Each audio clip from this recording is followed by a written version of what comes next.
something we all need. Gotta have it now if you wanna succeed. Striving, surviving, that's no doubt. Sticking together, we gon' find a way out. So all you young people, give it your all. So all you young people, give it your all. So all you young people, give it your all. So all you young people, give it your all.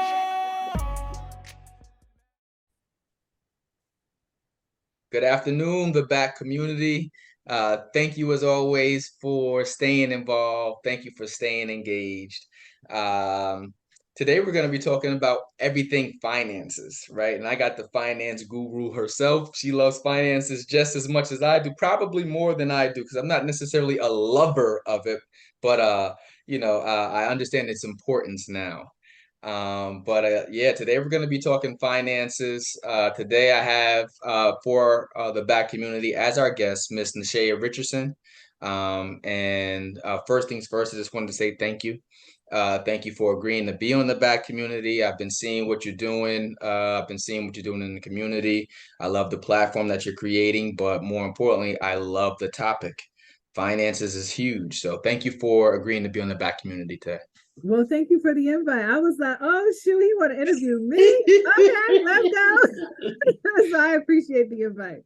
Yeah, man, it's crazy because now being 40, I realize, a lot of the conversations that we should have had or we should have been having in our communities, we didn't have. So we didn't talk about credit. We didn't talk about finances. We didn't talk about budgeting.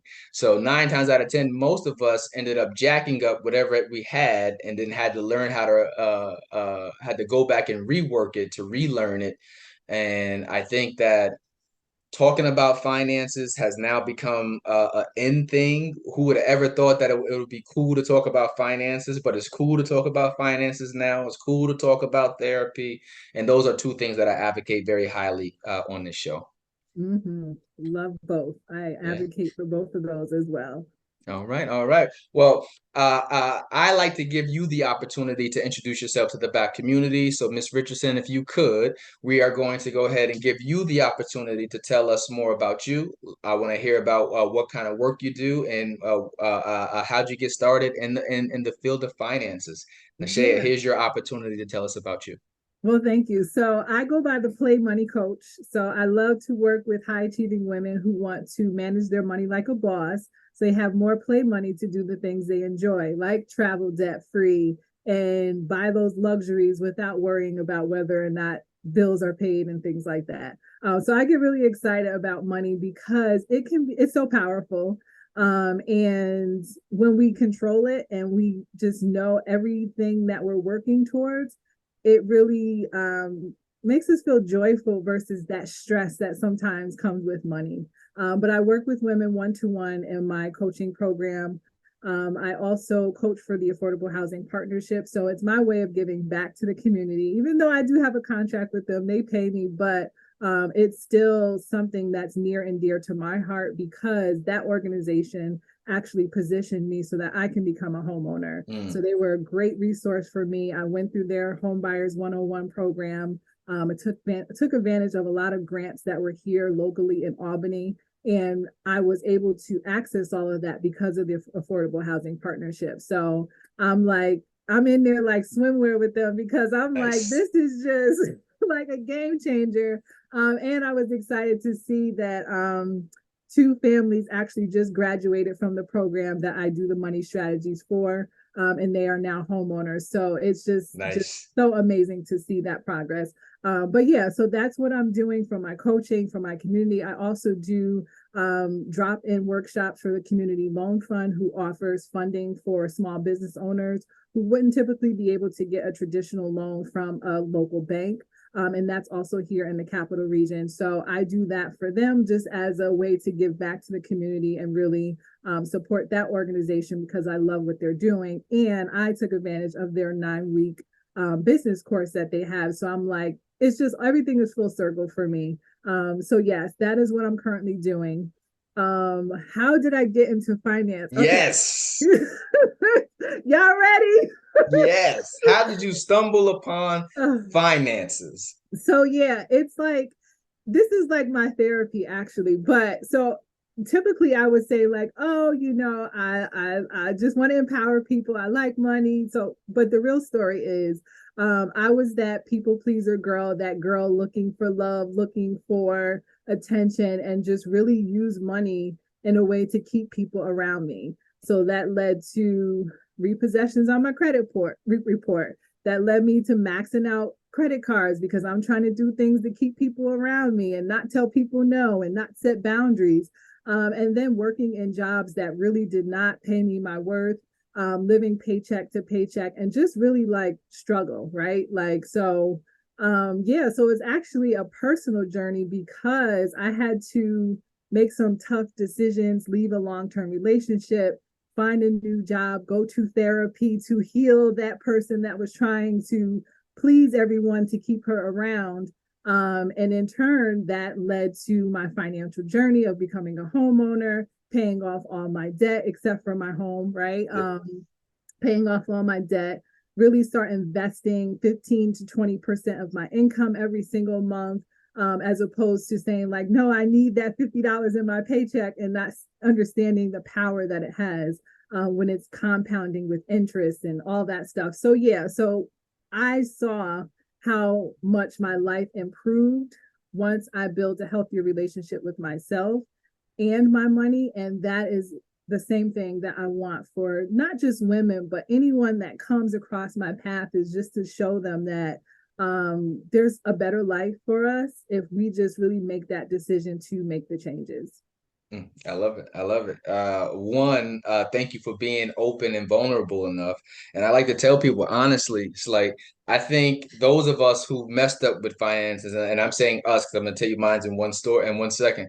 I think those of us who messed up with finances end up becoming better teachers because you also know the realistic things or pressures or um self-inflicted wounds that we cause ourselves, right? And a lot of it has to do with us before it has to do with not enough money, not enough resources. And I tell everybody it's behavior. 80% of money management is behavior. 20% of it might be head knowledge, but how we handle money has is 80% of behavior and our behavior with money. So mine's was messed up too.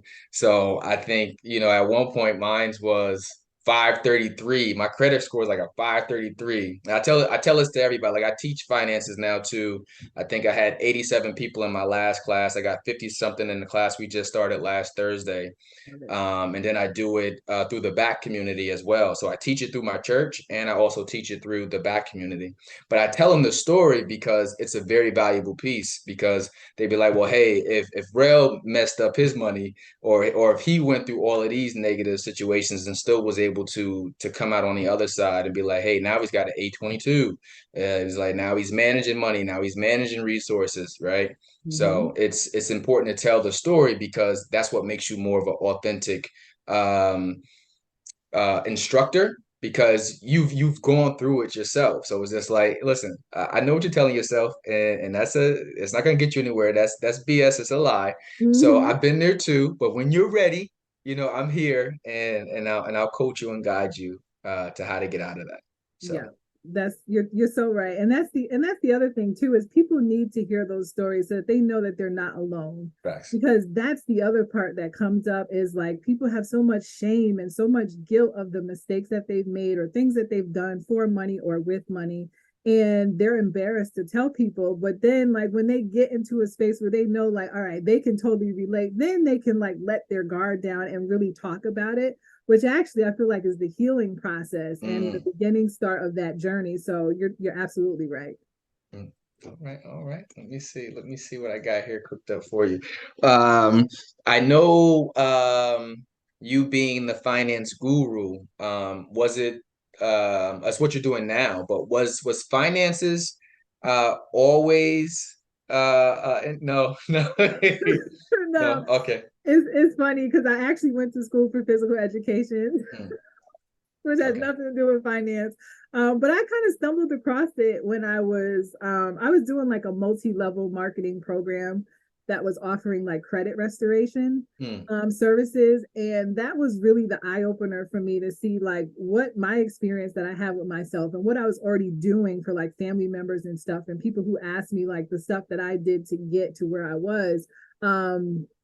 It like all tied in, and I was like, hey, I could be coaching and helping other people versus offering them just these services that are temporary fixes, because like you said, if they don't change the behaviors, they're just going to mess up their credit again. They're going to get it repaired and then they're going to mess it up again. So that's actually what really made me delve deep into the financial coaches, was seeing that credit, introducing credit to people and then seeing that there was a whole bigger picture. But yeah. Okay. Yeah, and it's one of those things that like I told last week's class that I grew up in a household, like our money story has a huge impact on how we handle money. When I say money story, is just like, how did we get introduced to money? Like what was money like growing up in our household? And I tell everybody I grew up in a rob Peter to pay Paul household. So it's just like, okay, National Grid, you might get this late because we got to pay rent today, or rent, you might get this late because we got to pay National Grid today. So it was one of those things that was learned behavior, and it wasn't really until I seen my mom decide to go ahead and sign up for different programs to become a homeowner herself, and say, well, you know what, Ty, I'm going to do better than what I've been doing, right? And to the point that she was able to purchase her own home. Just like, all right, so is like, well, when you're ready to do it, you can do it and you can get better. But it's really, it's a mindset shift. But partly you got to tap into your own story and say, well, why do I operate like this? What's my attachment? What's my emotional attachment to money? What am I looking for it to do for me? And then when you can start to scratch the surface of that, you can really get to what's underneath it, and just saying, hey, well, you know what, I'm looking for security, or like you said earlier, I was looking for friendship, I'm looking for love, using something that's temporary, right? But Yep. yeah, let me see. Um, in what has it been like changing the lives of others though? Because even when I posted your flyer for this one, it got a lot of love. People were sharing it right away. I don't know, it's over 100 and something likes on it already. But one of the people who wrote under it worked with you, she said, maybe 10 years ago, and you were the reason why she was able to go ahead and purchase her first home. So like, how, I know you just said recently you got two people who just graduated that program, they just became home owners. How does that resonate with you, knowing that your services, your unique set of skills is helping others to obtain a piece of the American dream?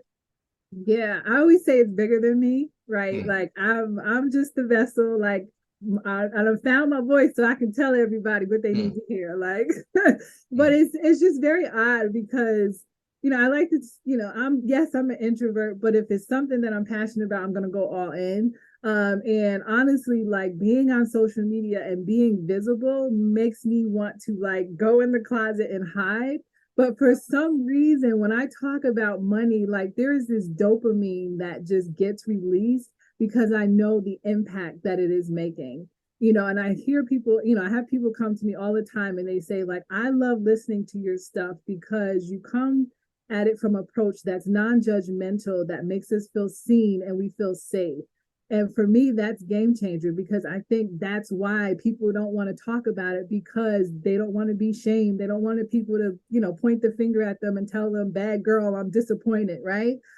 So just knowing that even if they don't work with me, just seeing my stuff like maybe makes them move forward and do something different with their money. It really just makes me happy. Like I just feel really good about what I'm doing, because I know the long-term effect, mm. and I just know the generations that it's going to affect, and I know how good it's going to feel when people start implementing and their life improves, just how that's going to affect their full world. So yeah, it just makes me feel really good. Like I get all Mm. like jittery inside because I just understand the impact of it. I love it. I love it. And then when you think about how much debt we're in as a nation, right? And you think about how much consumer debt households have. I want to say on average right now it was 57 something thousand on average consumer debt.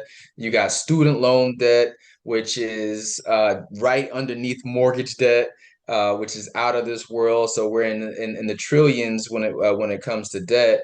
And I was telling everybody, when October came and the moratorium was over on like student loans and stuff like that, it's going to cause a whirlwind of hurt for a lot of us who haven't learned how to budget, for a lot of us who weren't really taking advantage of not having to pay that and put money to the side or put the money to work in other avenues. And when it comes back to hit you and it's like, and there's no more moratorium, I think there's going to be, uh, I think October is going to be a very, a scary month for a lot of people. Yeah, I totally agree. Because it's kind of like that thing, like, oh, you don't see it, you Mm, don't have to worry mm, about it, and then all of a sudden the pop up is like, oh, wait, I wasn't ready. mm, And it's interesting because actually a friend of mine, they were just going through that process of realizing like, oh shoot, I can't really afford those payments. They're starting up again in October, but they did what they had to do to like get whatever forbearance or whatever they yeah. needed to do. But just the realization that, okay, all this time I haven't had this payment and I've been living my life based on the fact that this thing doesn't even exist. Mm, And then all of a sudden it pops up and it rocks your worlds because you're not prepared for it. And I feel like that is like where a lot of people are, they're in that reactive mode versus the mm, proactive mode. And I really like for people to get out of that space, like plan mm, ahead so that these emergencies that we say we have, a lot of times they're not emergencies. There's things that we could prepare for, mhm, but we just don't, right? And then us being consumers, right? Like I feel like people just go into debt just because it's mm, accessible.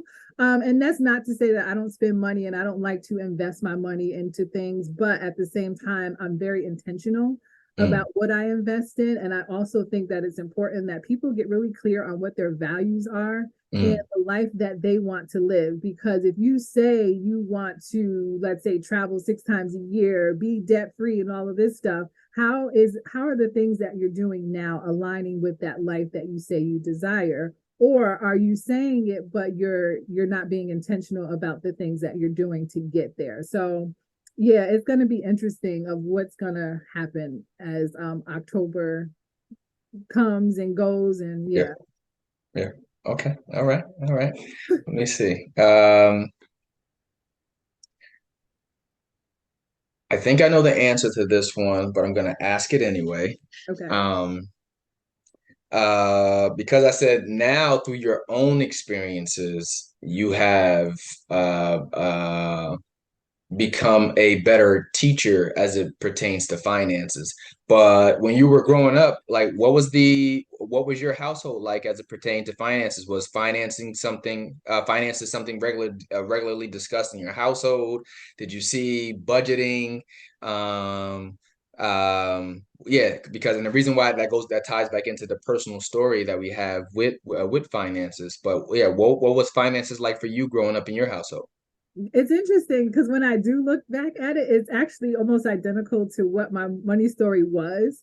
My mom, she's single mom, and it was three of us, and she worked a lot, like worked hard. She still works hard. It's like, mom, chill, like, but she worked hard, and she was always that go-to person that everyone came to if they needed money, if they needed help, if they needed support. And she would never tell them no. But then she would turn around and she would be mad. Like she'd be like, I wish they Mm, stopped coming to me and da da da. But she would give. She would give, even if it was her last, she would give and, just figure it out. But we never went without, right? Like I always remember, like if I needed something, she was there.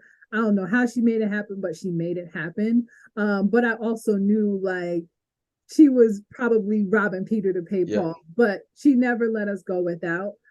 So yeah, it's interesting that my money story is identical, until I realized like, okay, I don't want to do that no more. Like Yep. Yep.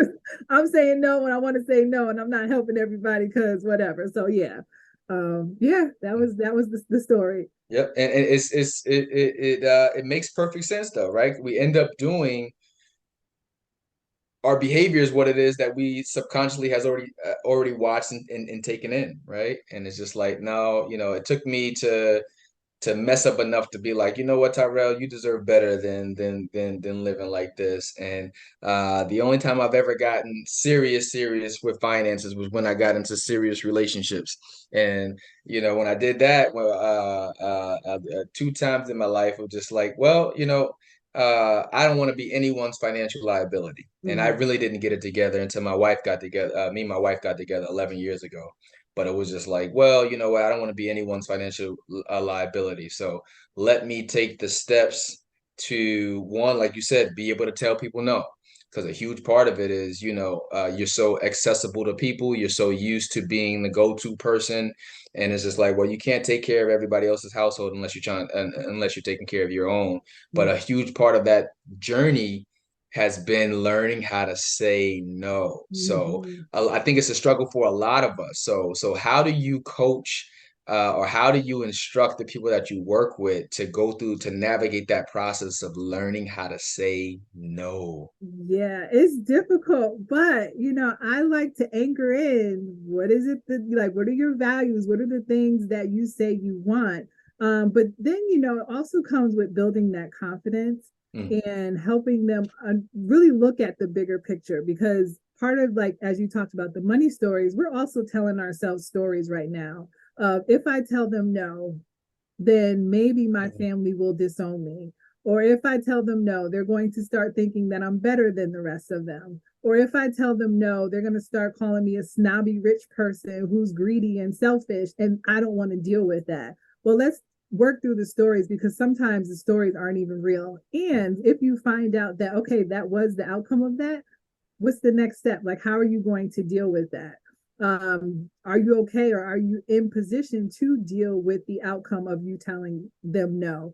Because a lot of times people just go to the easy person. They're going to go to you because they know you're the yes person. Where if you tell them no, they're going to find another solution. They're going to figure it out. So I think it's really us just tapping into ourselves and what makes us feel good because yeah, it is hard to tell people no, depending on what it is, but as long as you are confident in yeah, yourself and you like are just like, look, I love you.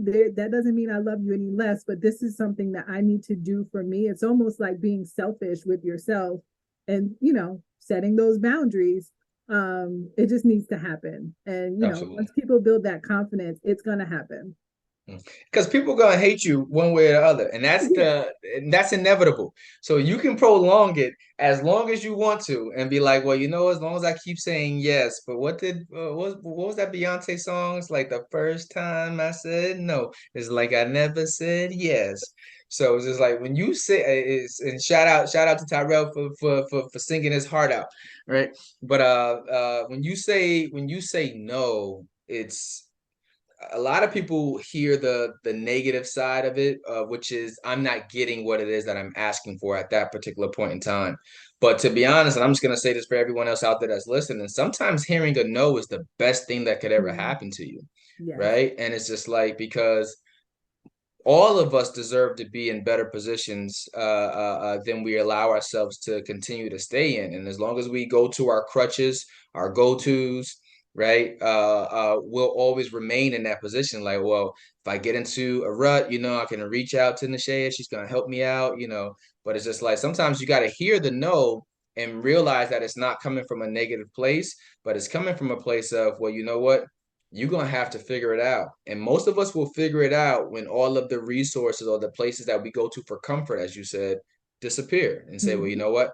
I got to learn how to budget. I got to learn how to live off what I got and be like, hey, everybody else is going to Toronto this week or everyone else is going to Jamaica. No, I can't afford to go to Jamaica and I'm going to be okay right here. My bills are going to be paid on time. My Mhm. responsibilities are going to be taken care of and I'm slowly budgeting and saving on the side. Yep, absolutely. Yeah, yeah. Um, I am going to ask you a question that is very, very important to me, but then I'm going to go into rapid fire after this. Okay. Um, do you give yourself permission to change? And this isn't a question that's necessarily limited to finances, but a lot of times people look at a budget and they believe that it's so restrictive, right? It's like, I don't want a budget, right? I don't want to be like, oh, I can only spend $20. But do you give yourself permission to change as it pertains to your budgeting, as it pertains to your life? How important is it to give yourself space and permission to change? I think it's so important because, we all have seasons, we have layers. We're like onions, as the donkey on Shrek says, right? Like we have layers, and sometimes we don't expose those layers until we are introduced to an experience or opportunity that maybe we've never experienced before. And we start tapping into something that maybe we've never tapped into. And it's like, ooh, I didn't know I would feel this way about this, or I didn't know this thing excited me, or, so I think as we get exposed to new opportunities, new people, new levels, new areas, whatever in our life, I think naturally we will change. And that's just a part of life. I think the only people that don't necessarily give themselves permission to change are the people that want to stay in their comfort zone because they're fearful of what life could look like in the uncomfortable zone. But yeah, I always give myself that room because you know what? I don't know everything. It's even about with finances. I don't know everything. And there are some new things that I learned that I come across and I'm like, oh, I would like to try that, or I want to learn more about that. And I explore, I do them, right? So like, I'll use a high yield savings account, for example. Like I've been using it for a couple of years now, but it's something that I've never heard of before until a couple of years ago. And here I was, had my money in a traditional bank, not even getting 1% on my savings. And then I realized like, oh, this thing over here has all this interest and free money. So now I advocate for that. And now that's where I keep my savings. So naturally, I think as we get exposed to more information and experiences, we are going to change. And I think change is good because it just really helps us be our best self and, reach levels that maybe we didn't know that we were going to reach within ourselves. Okay. I appreciate that. I have a young man who I'm mentoring right now who goes to George Mason's. Shout out to Saul. But he calls himself a lover of all things money, right? And he's always asking me like, Ty, what can I do, or how can I invest, and how do I start? And it's just like, a lot of it, a lot of it starts with exposure and your willingness to change, right? And I tell them, don't be in a rush. It's like, you're still young, you're gonna make a lot of boneheaded mistakes, and it's gonna take you through going through some of those decisions to figure it all out. Yeah. But all right, rapid fire. Okay. You are going to indulge me for the next 60 seconds in a set of questions that I like to call rapid fire. And the reason why I love to do this is because I think it gives our audience a chance to get to know you. We've been talking heavy on finances, and I want them to get a chance to know Nishaea Richardson as a person as well. And what better way to do that than to ask silly questions? And that's what I'm gonna do. All right. First question. Who is your favorite musical group or artist? Oh, this is tough. Like, I don't know. She said, wait a minute, this ain't 1+1. I don't really have a favorite artist. I'm just trying to think about some of the stuff. I do like, see, I don't know how to say her name. All right, that ain't gonna work because I don't know how to say her name. Oh, you about to lose mad cool points with me. Listen, music is my life. Well, there's this lady, her name is Sanai, Snoh, Allegra or something. I don't know. She looks like Sade, but she's not Sade, but she's newer. She came out a couple of years ago. But her, I don't know how to say, I don't know. Y'all don't have to let me know. I'll let you know afterwards because I can't think of her name. But I like her. She's really dope and eclectic. As far as group, I don't really have any favorite groups. Like, Fair Yeah, enough. I don't know. I just like music in general. Like I'm a tap dancer, and I used to do jazz and all jazz and dance competitions. So I You like could have all laid out a genres. jazz artist. I love jazz. You could have said George Benson or But Kenny G, somebody. it's just like music. Like I'm not a good person that like connects artists with music. Okay. It's more like I like that song, and then it's like, Okay. who sang that? That type of thing. That's Fair me. enough. Fair enough. Favorite cheat food. If you were having, let's say, a day that wasn't so happy and chipper, and like I'm a foodie. I love food. I love traveling, and I love good food. But if you had a cheat food, what would be your cheat food or cheat snack that you like to go to? I'm a typical black girl. I love me some fried chicken. Mm, That's it. okay. It's fried chicken. Okay, okay, Yeah. can't go wrong with fried chicken. What about if you could live anywhere in the world? And obviously this is considered that, your finances are intact. Where would it be? Where would you like to live and why? I have not been to Bali yet. But the things that I have heard, like everyone who goes there, they just never want to come back. That is the life that's what I want because I love peace, serenity, Mm, like minimalistic type lifestyle. Like I just want to be off the grid, chilling, like wealthy somewhere. mm, So I'm gonna say Bali. Bali it is. Yeah. Okay, all right. If you had to choose, would you choose for a person to fear you or to love you and why? See, I like people to love me. Yeah. Because I've been in spaces where I've been fearful of people, and that is not the place you want to be in. Like you feel like you're living your life on eggshells, Mm. and I never want anyone to have that feeling when they're around me. So I'm going with love. All right, going with love. Sneaker. If there was a favorite shoe that you would choose, what would be your favorite sneaker choice? Mm, I would say right now I like the Air Max I 270. knew it. Listen, listen. I wanted to say it so bad. I said, why she say Air Max? But okay, okay, okay. Yeah. See, I'm a sneakerhead. I was just like, she looks like an Air Max girl. See, But I'm not a big Jordan girl. Like I do like the ones, like those are cool, but like all the other ones, but yeah, like Air Max, I like the athletic type look, you know. Yeah. okay, all right, all right. And my final question for rapid fire has will tell me a lot about you too. What is your favorite holiday to celebrate and why? Mm, I would have to say, if I had to choose one, it would be Thanksgiving. Because I love food. I also really do enjoy family time. I love everyone coming together. I don't necessarily like to do it on just the holiday. I prefer to Yeah. do it throughout the year and the holidays, whatever. Like, so yeah, I would say Thanksgiving. Okay, okay. Well, thank you for indulging me in a set of rapid fire. I really appreciate it. You're welcome. All right, all right. Now, this one is probably my favorite question out of all four seasons, so I really enjoy asking this question. But Nishaea, if you were to describe the word success to Mm. you, I think everyone has their own definition, right? But how would you describe success? Success for me, it there's no dollar amount. I No believe dollar amount for the financial guru? nope. Believe it or not. But I will add to that success for me is being able to go and buy the things that I want to buy without worrying about Mm, if I can afford it, right?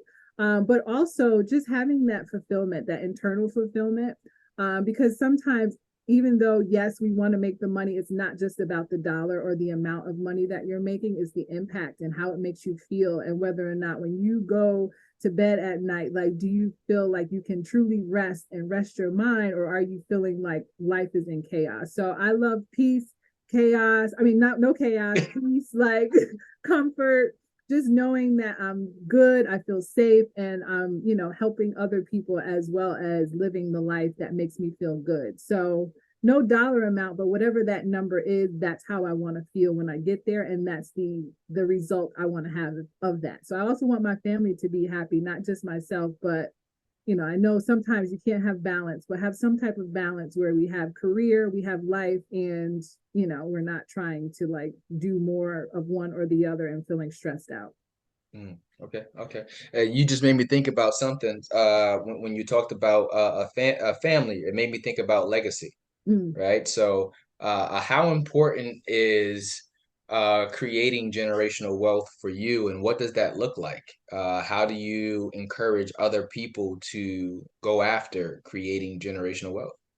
Yeah, so for me, that looks like making sure my son is set up to where when it's time for him to do whatever he does, he says he wants to be a YouTuber and all that stuff. Okay, I want to be able to support him in that journey, to where we don't have to worry about whether or not I can afford to help him in that process. Or if he decides to go to school, like I want to be in a position to where my kid graduates with no student loan debt, like some of these wealthy families. You know what I mean? You don't necessarily have to be wealthy, but just position yourself to where your kids can start off with a clean slate and really just take that time to be young adults and learn themselves versus having to stress and worry about bills.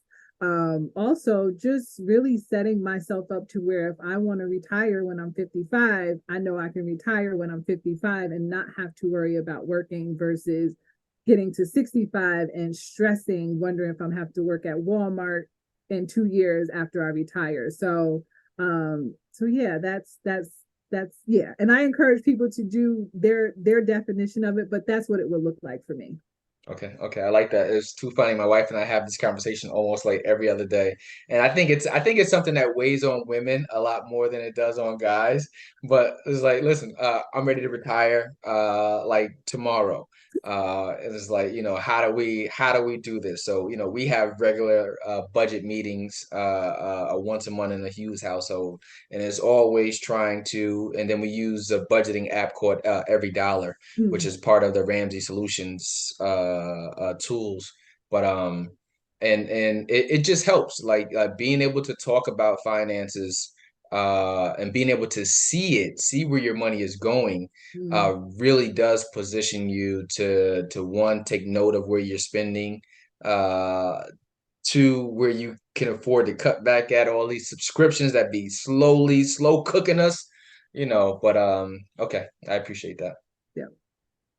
Um, and what was it? There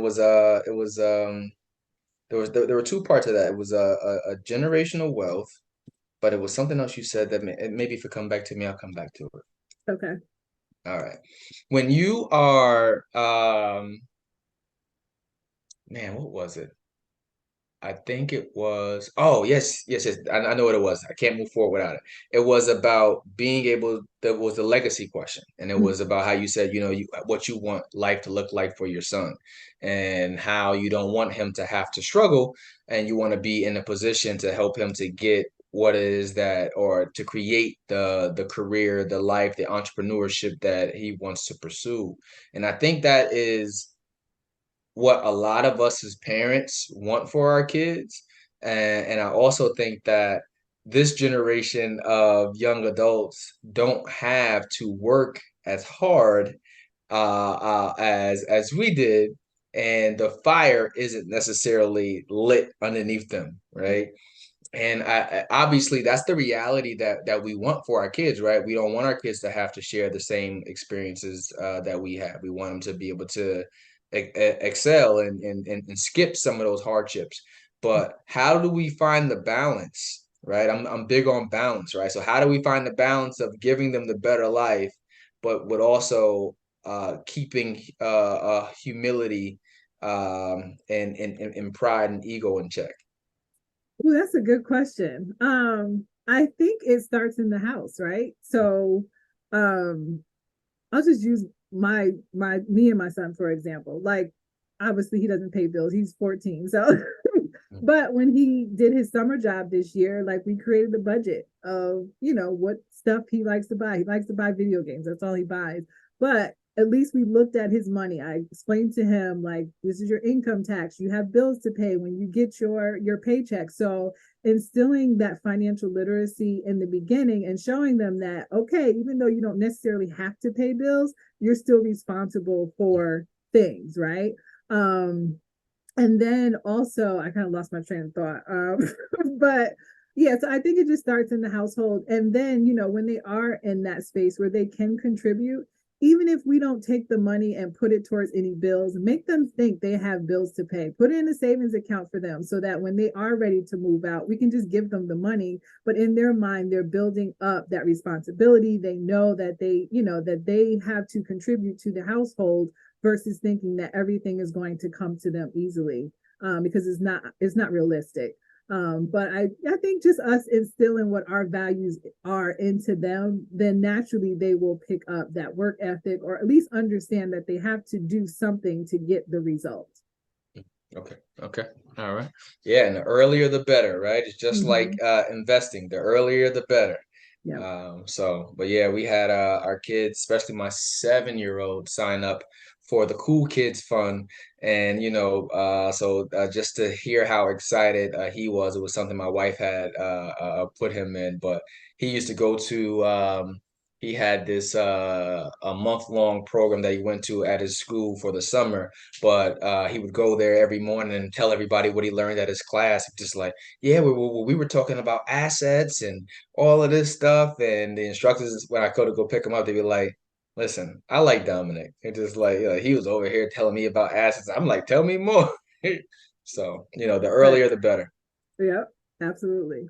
Let me see. I know you mentioned um, Bali as a place that you would enjoy living a minimalist life. Um, but let's say you don't go outside of the country. Okay. Let's say you don't go outside of the country. Where in the country would you like to be? If let's say if you were choosing a spot based upon what's going on, based upon the life that you want to live, um, where would it be in the States? Oh, this is difficult. It definitely wouldn't be New York State. Like, I want out. Facts. I want out. But Facts. yeah, I have found that the women that I connect to the most, they live in that DMV area.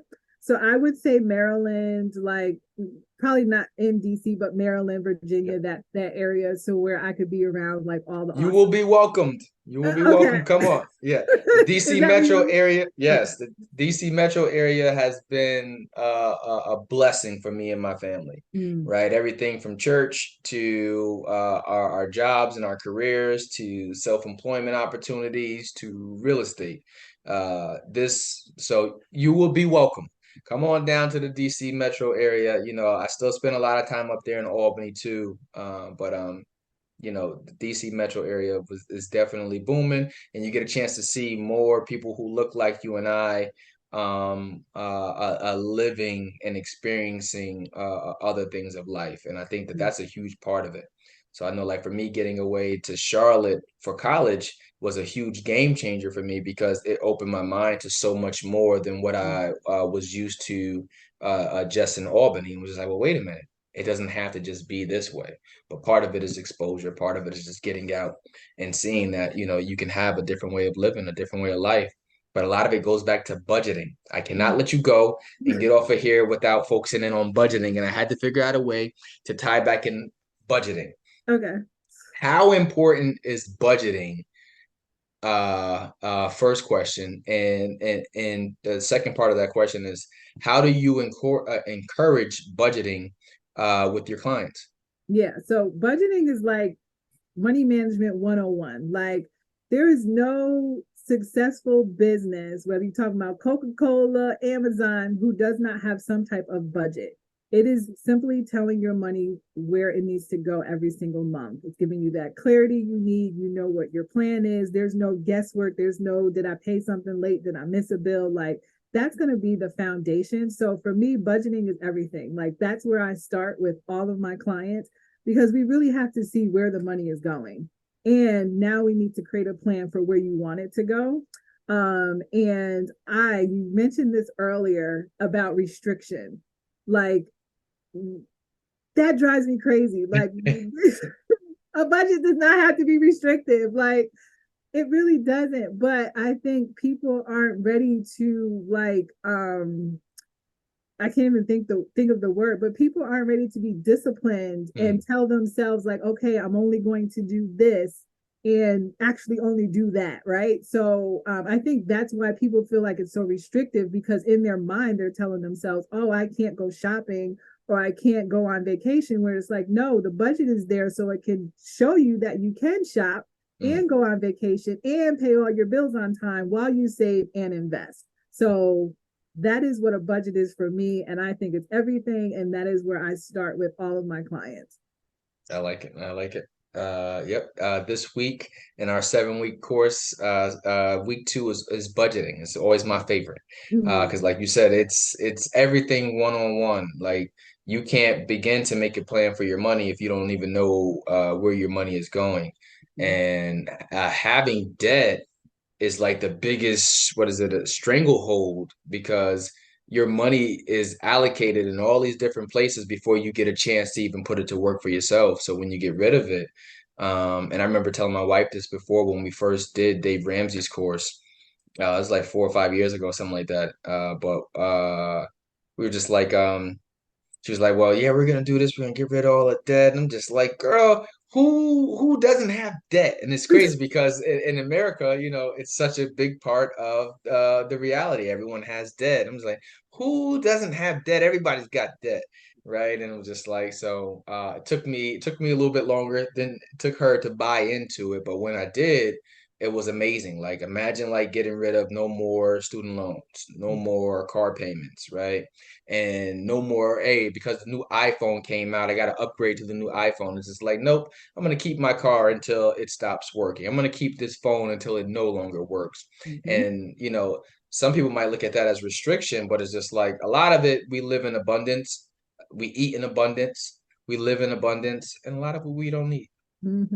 Yeah, I think it's really a matter of what's important to you. Like, is that new phone really that important? Like, How much difference is it than the right. last? No, not really. And like you said, like I think if people really took the time to like see what it looked like to have life without that car payment, that 400, that 500, $700 car payments nowadays, like, do you know how much extra money that is every month? Like, just that freedom of, wow, I don't have the burden of a 700 or whatever your car payment is every single month, is just like, that in itself is a game changer. So it's like, I think people just need to look a little further. But yeah, I'm with you. Like, I am like so ready to have no debt at all. Like if when I pay my house off, like I'll be doing like cartwheels down the street. Like, oh yeah. Okay. All right. I'm going to ask you probably the most sentimental question I've asked you thus far, and I have one more question for you after that. Okay. But Nishaea, thinking about your life up until this point and all of your experiences that you've experienced thus far, what about your life's path are you most proud of? What am I most proud of? That I didn't allow, I think that I just kept going, like, and I just stayed positive and knew that everything was just going to work itself out. Like, I don't know, like it's very weird because when I was in my moments of like just sadness and just, oh, it's, the next thing after the next thing, like I was always hopeful. Like I just knew it was going to work out. And I think that's how I got to where I am now, because I just was in a positive headspace. And in my mind, I always tell me like everything always works out for me, because it does. So I think just being in that headspace, but I just think, just keeping focus and not giving up and not settling and thinking that better or more wasn't possible for me. I think that's what I'm most proud of, because of that is how I get to experience all the stuff I get to experience now and what more to come. So yeah, I would say that's what I'm most proud of. Okay. All right. And lastly, I like to know what motivates the people who inspire me. Like I said, I wanted to have you on the show because I enjoy seeing your love and your passion for money, and the fact that you've made it a part of your life. That's your livelihood, that's your career, doing something that you're passionate about. But a lot of people have to take the time to see what motivates the people that are motivating us. So I always say, like, what are you reading? What kind of podcasts are you listening to? Where do you go to for inspiration when you need it? I know it's not music because you can't remember none of the names of the musical artists. So what is it? Who I do you do go like to? Who are you listening to? What are you reading? And what do you recommend?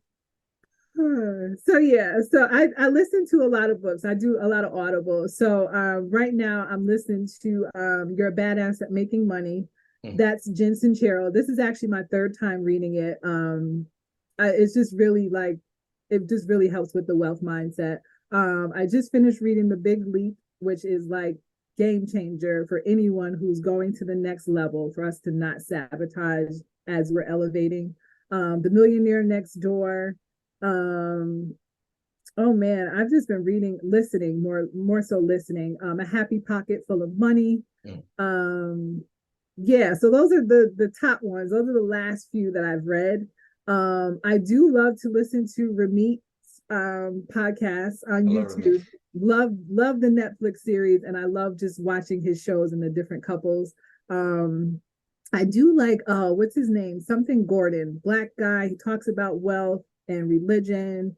He has a gray beard. Oh, I wish I could think of his name.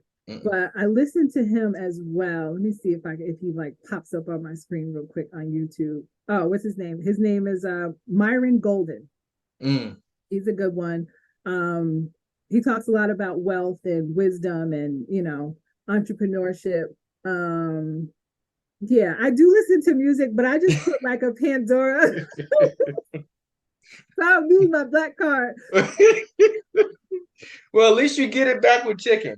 But yeah, she Yeah, says, I don't know who it is. I just put it on, and whatever is popping on the radio or on his PlayStation is what we listening to today. that's exactly it. Mm-mm. Okay. All right.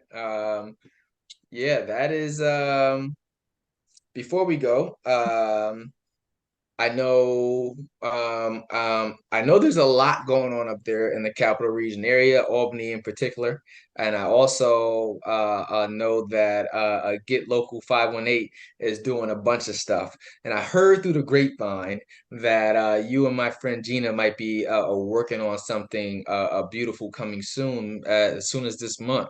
Tell the audience a little bit more about that and where they can find what's coming, because I think they don't want to miss it.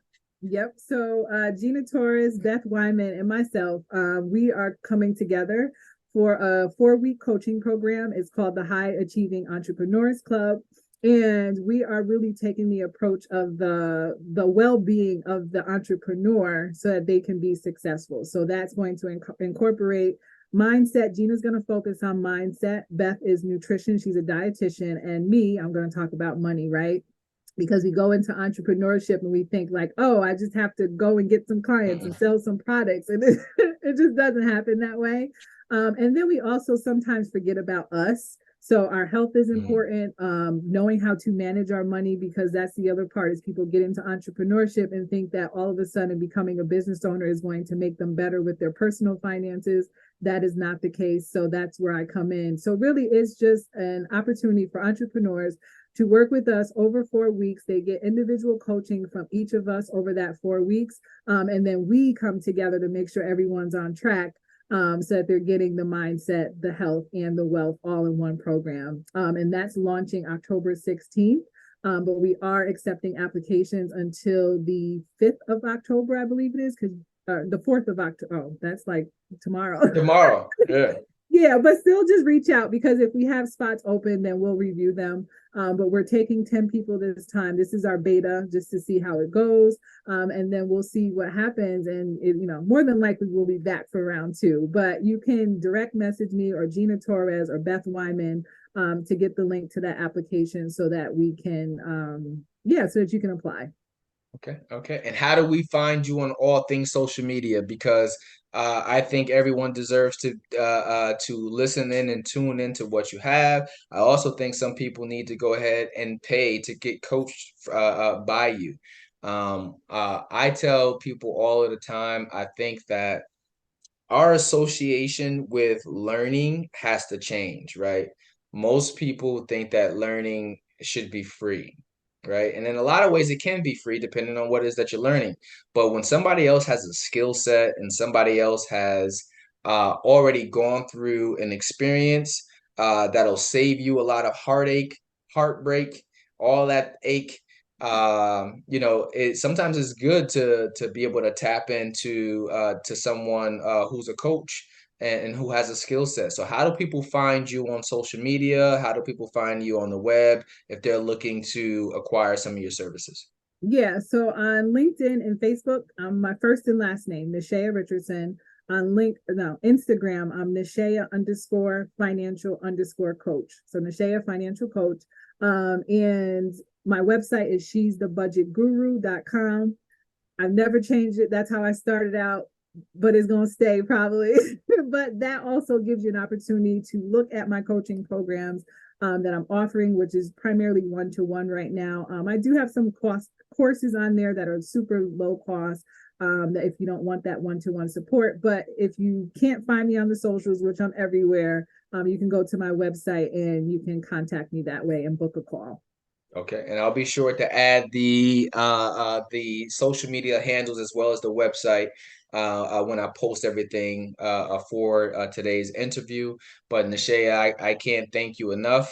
Thank you for affording me your time today. Thank you for sharing and being vulnerable enough to talk to us about a subject that is near and dear to my heart, but is near and dear to communities across the nation, and we are in dire need of it because our debt is out of control. But finances is huge. Finances is life, and it's a gateway to a better life when you learn how to be disciplined and manage what you have. So thank you for the work that you're doing. I admire it. I want you to continue to do it.